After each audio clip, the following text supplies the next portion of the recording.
চলে আসলাম নেদারল্যান্ড কুকেনহোফ। এটা একটা দর্শনীয় স্থান, সারা ওয়ার্ল্ডে খুব সমাদৃত একটা ভিজিটরদের জন্য একটা দর্শনীয় স্থান। এটা হচ্ছে টিউলিপ গার্ডেন, সারা পৃথিবীতে সবচেয়ে বড় ফুলের বাগান বা টিউলিপ বাগান বলতে যেটা, সেটা নেদারল্যান্ডে কুকেনহোফে অবস্থিত। এই কুকেনহোফ গার্ডেনটি মার্চের 20 তারিখ থেকে মের প্রথম সপ্তাহ পর্যন্ত টিকিট করে এটা অ্যাভেলেবেলভাবে ঢোকা যায়। সারা পৃথিবীর মানুষ এই গার্ডেনটি ভিজিট করার জন্য আসে। এটা এই মানে ফুলের সৌন্দর্য উপভোগ করার জন্য আছে যারা ফুল প্রেমী। তা আমরাও চলে আসলাম, যদিও নেদারল্যান্ডে আমি গত বছরে আসছি, মানে 2024-ও আসছি। এই বছর আমার ছোট বোনেরা ফ্রান্স থেকে আসে, রোজার ঈদের পরের দিন তারা ফ্রান্স থেকে আমার এখানে আসে শুধু টিউলিপ গার্ডেনটা দেখার জন্য। কিন্তু ওরা যখন আসছে তখন টিউলিপ গার্ডেনের পুরো সৌন্দর্যটা তারা উপভোগ করতে পারে নাই। কারণ হচ্ছে কি, এটা নর্মালি এপ্রিলের 14 তারিখ থেকে এপ্রিলের 30 তারিখের মধ্যে আসলে পুরো সৌন্দর্যটা উপভোগ করা যায়, কারণ তখন ফুলে ফুলে ভরা থাকে। এখনও অনেক ফুল ফুটে নেয়, এখনও অনেক ফুল মানে সেভাবে ফুটে উঠে নেয় এবং ফুলে ফুলে এখনও সারা গার্ডেন মানে প্রসারিত হয়নি। অনেক সাইডে এখনও মাত্র গাছগুলো ছোট ছোট। তো যাই হোক, আমি আপনাদেরকে দেখানোর চেষ্টা করতেছি সামান্য কিছু হলেও, যদিও 2024-ও আমি এখানে আসছি, অনেক সুন্দর লেগেছে। তখন আমি এপ্রিলের দ্বিতীয় সপ্তাহতেই এসেছিলাম, সরি তৃতীয় সপ্তাহতে আসছিলাম, পুরো সৌন্দর্যটা উপভোগ করতে পারছি। তো ছোট বোনদের একটু মন খারাপ হয়েছে, তারা আসছে দুটা গাড়ি নিয়ে, তারা সবাই আসছে যে ফুলের সৌন্দর্যটা দেখার জন্য। আসলে এখানে সবাই কর্মব্যস্ত মানুষ, চাইলে যখন তখন আসতে পারে না। যদিও আমাদের ইউরোপের এক দেশে থেকে অন্য দেশে যাওয়ার জন্য আমাদের কোনো ভিসা পাসপোর্ট কিছুই লাগে না, তথাপিও সময়টা একটা ব্যাপার। তো যাক, আমি আপনাদেরকে দেখানোর চেষ্টা করছি, এখনও এত লোকজনের সমাগম হয় নাই। যখন মানে পুরো গার্ডেনটা ফুলে ফুলে ভরে যাবে তখন মানে হাজার লোক বললে ভুল, লক্ষ লক্ষ লোকের ভিড় থাকবে প্রতিদিন। এই গার্ডেনে ঢোকার জন্য বেশি টাকা লাগে না। আপনার অ্যাডাল্ট এবং চাইল্ড দুই শ্রেণীর টিকিট আছে। অ্যাডাল্টদের জন্য এখানে 20 থেকে 25 ইউরো, আর চাইল্ডদের জন্য 15 থেকে 18 ইউরো, এরকম করে এখানে টিকিট। তো আপনাদেরকে আমি দেখাই, এর পাশাপাশি আমি নেদারল্যান্ড সম্পর্কে আপনাদেরকে কিছু তথ্য দেই। নেদারল্যান্ডে যারা অভিবাসী, যারা বলেন, অনেকে আমাকে প্রশ্ন করেন, আপু নেদারল্যান্ডে বাংলাদেশিদেরকে কি অ্যাজাইলাম করলে অনুমতি দেয়? না ভাই, বাংলাদেশিদের জন্য নেদারল্যান্ডে জিরো কোঠা বলতে পারেন। কারণ হচ্ছে যে মানে নেদারল্যান্ডে ছোট্ট একটা দেশ, সুইজারল্যান্ডের মধ্যে ছোট্ট একটা দেশ, কিন্তু লোক সংখ্যা এমনি অনেক বেশি হয়ে গেছে, প্রায় 1,80,00,000 মানুষ। তো এইখানে নর্মালি যুদ্ধ বিধ্বস্ত দেশগুলোর লোকদেরকে অনুমতি দেয়, যারা গৃহহীন হয়ে পড়েছে বা যারা যুদ্ধের দেশ সব কিছু হারিয়ে ফেলেছে তাদেরকেই অনুমতি দেয় আর কি। তো সেইখানে এখন সিরিয়া তো যুদ্ধ থেমে গেছে, ওই যে সিরিয়ার সরকার প্রধান পালিয়ে গিয়েছে, তাদের যুদ্ধ অলমোস্ট বন্ধ হয়ে যাওয়ার পথে। সেখানে সিরিয়ারও কিন্তু অনুমতি দেওয়া আপাতত বন্ধ করে রেখেছে। বাঙালিদেরকে অনুমতি তো দিবেই না, এটা তো চিন্তাই করা যায় না, বাঙালিদেরকে এখানে কোনো অনুমতি দেয় না। প্রায় ধরেন দেখা গেছে 1,000-এ একজন বা 1,000-এ দুইজন, খুব শক্ত কোনো ডকুমেন্টস না থাকলে, খুবই স্ট্রং কোনো ডকুমেন্টস না থাকলে অনুমতি হয় না। তো যাই হোক, এই জন্য আপনারা এখানে আসতে হলে নর্মালি ইউরোপের যদি অন্য দেশের আপনাদের পিআর থেকে থাকে তাহলে আপনারা নেদারল্যান্ডে শিফট হতে পারেন। ইউরোপের অনেক দেশ এখন ইকোনমিক্যালি কিন্তু ডাউন করেছে।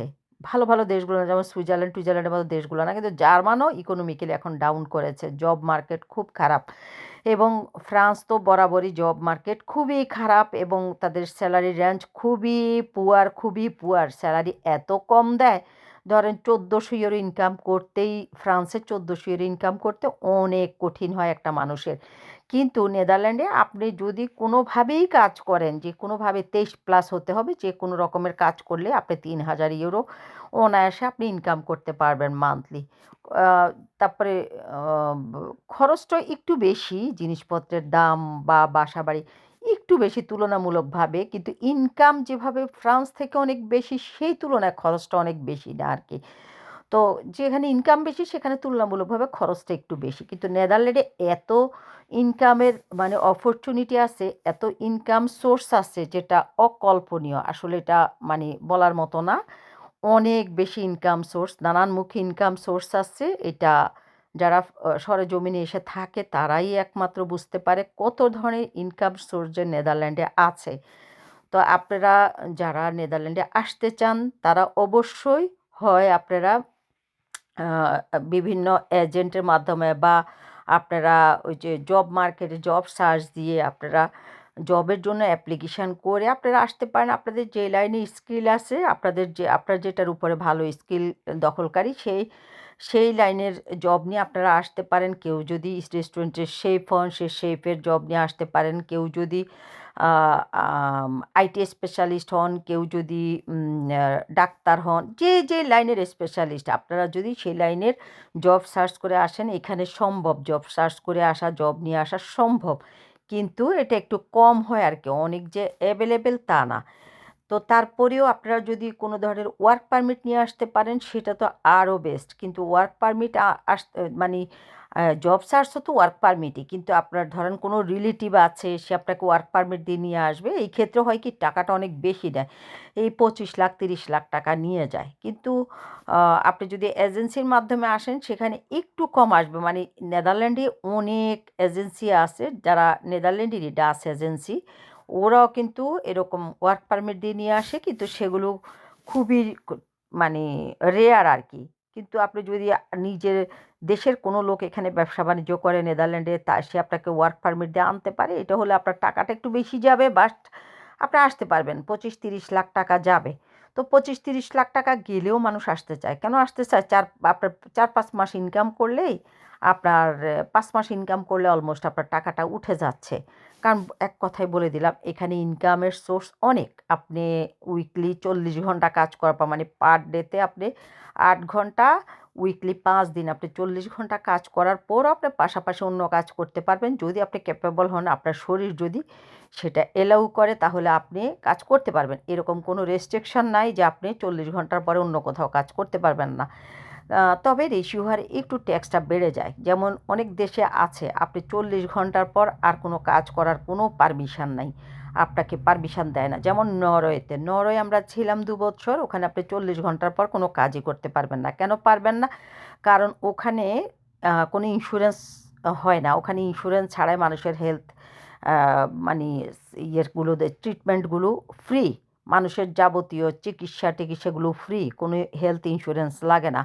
তো হেলথ ইন্স্যুরেন্স না লাগার কারণে ওরা 40 ঘন্টার উপরে আপনার কাজের পারমিশন দেয় না। কিন্তু আপনি নেদারল্যান্ডে আবার হেলথ ইন্স্যুরেন্স আছে। আপনার মিনিমাম হচ্ছে পার মান্থ মিনিমাম অ্যাডাল্টদের জন্য 141 ইউরো করে আপনার হেলথ ইন্স্যুরেন্স, মানে জেনারেল যেটা ইন্স্যুরেন্স সেটা 140, এর মধ্যে যদি আপনি দাঁতের কভারেজ নেন একটু বাড়বে। আপনি যত বেশি কভারেজ নিবেন তত বেশি বাড়বে। অ্যাজ ইউজুয়াল আপনি ফুল চেক মানে হেলথের জন্য, জেনারেল হেলথের জন্য আপনার 141 টাকা করে হেলথ ইন্স্যুরেন্স শুরু। এটা প্রতি মাসে দিতে হয়। সে কারণে এখানে আপনি 40 ঘন্টার উপরে কাজ করলেও কোনো সমস্যা নাই, যেহেতু আপনার ইন্স্যুরেন্স কভারেজ আছে। যে দেশে আপনার ইন্স্যুরেন্স নাই সে দেশে আপনার 40 ঘন্টার উপরে ওরা অ্যালাউ করে না। তো যাই হোক, আপনার শরীর কীভাবে পারমিট করবে, কতটুকু পারমিট করবে, এটা হচ্ছে আপনি বুঝবেন, সেটা অনুসারে আপনি ইনকাম করতে পারবেন। তবে হ্যাঁ, এখানে কিছু যেমন উবার আছে, তারপরে হচ্ছে এরকম অনেক কিছু আছে, টুবারের মতো খাবার ডেলিভারি দেয়, এরকম অনেক আছে। যে তারপর অনেকগুলো নাম আছে, আমি আরেকটা ভিডিওতে আপনাদেরকে সবগুলোর নামগুলা বলবো। সেখানে এমনও আছে আপনি মানে ওইখানে খাবারটা ডেলিভারির কাজ করবেন, আপনাকে 3000 ইউরো দেবে বা তার চাইতে বেশি ইন্স্যুরেন্স কভারেজ দেবে, এই দেবে, সেটা অনেক কিছু দেবে। 3000 ইউরো আপনার যদি খাবার ডেলিভারির অর্ডার থেকেও থাকে তাও আপনি ফুল বেতন পাবেন, অর্ডার না থাকলেও ফুল বেতন পাবেন। বিষয়টা এরকম, 3000 উপরে বেতন পাবেন। তা আবার অবশ্যই এখানে খরচও আছে। আপনি যদি আমস্টারডাম বেস একটা সিট নেন, আপনার হচ্ছে 500 ইউরো একটা সিট ভাড়া, মানে এক রুমে হয়তো 2 জন থাকবে, একটা সিটের জন্য আপনাকে 500 ইউরো গুনতে হবে। এরকম আপনাকে রেশিও হারে অন্যান্য খরচগুলো, এটা নিয়ে আমি আরেকটা ভিডিওতে আপনাকে বলবো। এক ভিডিওতে যদি সব বলে দেয় তাহলে আপনাদের বুঝতে অসুবিধা হবে। আপনারা বলবেন যে আপু একটা জিনিস বলতে নিলে যদি আপনি সব কিছু বলেন তাহলে আমরা বুঝতে পারি না। আসলে আপনাদের কি ডিমান্ড, সে ডিমান্ডের উপরে আমি চেষ্টা করব আপনাদেরকে তথ্যগুলো দেওয়ার, মেসেজগুলো দেওয়ার। তবে ইউরোপের মধ্যে এখন আমার মনে হয় ইকোনমিক্যালি ভালো কান্ট্রি হচ্ছে নেদারল্যান্ড। নেদারল্যান্ডে এখন নানান ধরনের অপরচুনিটি আছে ইনকাম করার। আপনি একের অধিক কাজ করতে পারবেন, মানে একের অধিক জব করতে পারবেন। ইনকাম করার একের অধিক কাজের মাধ্যমে সুযোগ আছে, সেজন্য অনেকে এই সুযোগটা নিয়ে থাকে, অনেকে এই সুযোগটার জন্য বসেও থাকে। তো এটা আপনি করতে পারবেন, আপনি খাবার ডেলিভারি করতে পারবেন, আপনি হচ্ছে বিভিন্ন ওই যে আপনি ইয়ের টেম্পারে কাজ করতে পারবেন, ইয়াংসে কাজ করতে পারবেন। এছাড়া আরও কিছু এখন আসছে আপনার মানে বিভিন্ন কোম্পানি আসছে, তাদের মাধ্যমে আপনি কাজ করতে পারবেন। সেগুলো নিয়ে আমি বিস্তারিত আপনাদেরকে আরেকটা ভিডিওতে বলতে পারবো, যদি আপনারা চান। আপনারা চাইলে অবশ্যই মানে কমেন্ট করবেন। যদি কমেন্ট করেন আপু এই বিষয়ের উপরে আপনি বিস্তারিত বলেন, তাহলে আমি আরেকটা ভিডিওতে আপনাদেরকে বিস্তারিত বলার চেষ্টা করব। তা আপনারা যারা টিউলিপ গার্ডেন দেখতে আসতে চান তারা অবশ্যই এপ্রিলের 14 তারিখ থেকে এপ্রিলের 30 তারিখের মধ্যে আসবেন ফুল সৌন্দর্যটা উপভোগ করার জন্য। ফুল সবাই ভালোবাসে, যে ফুল ভালোবাসে না তার মধ্যে কোনো মনুষ্যত্ব নাই, কোনো ভালোবাসা নাই। বাচ্চা এবং ফুল আর হচ্ছে পশু পাখি, যে সবাই ভালোবাসে, নর্মালি আমরা সবাই ভালোবাসি। আর যে ভালোবাসে না বুঝতে হবে তার মধ্যে মনুষ্যত্ব নাই। তো আজকে আপনাদেরকে এইটুকু পর্যন্ত দেখানোর চেষ্টা করলাম, এই যে বিভিন্ন কালারের ফুল, কত সুন্দর সুন্দর ফুল আজকে পর্যন্ত দেখানোর চেষ্টা করলাম। আশা করি আপনারা বুঝতে পেরেছেন। আপনারা যদি নেদারল্যান্ডের উপরে কোনো কিছু আরও জানার থাকে, আমি নরওয়ে ছিলাম যেহেতু 2 বছর, নরওয়েরও অনেক কিছু জানি। আপনারা যদি কেউ নরওয়েও তো আসতে চান, সেটার উপরও নানান কিছু জানতে চান, তাহলে অবশ্যই আমাকে জানাবেন। আমি দীর্ঘদিন রেগুলার ভিডিও টিডিও দিতে পারি নাই, কারণ হচ্ছে আমি মানসিকভাবে মেন্টালি একটু আপসেট ছিলাম। আমি আসলে মেন্টালি ফিট ছিলাম না, সে কারণে আমি ভিডিও তৈরি করার পরেও ভয়েস দেওয়া বা ভিডিওটা কমপ্লিট করে আপলোড করা, এটা আমার মানসিকভাবে আমি ওটা শক্তিটা পাইনি, সে কারণে এটা থেকে অনেকখানি দূরে সরে গিয়েছি। তো আজকে এই পর্যন্তই রইল। আল্লাহ হাফেজ। আসসালামু আলাইকুম আ রহমতুল্লাহ বারাকাতু। আমার জন্য দোয়া করবেন। আমি আপনাদের সবার জন্য দোয়া করি। আল্লাহ আপনাদের সবাইকে ভালো রাখুক। আল্লাহ হাফেজ।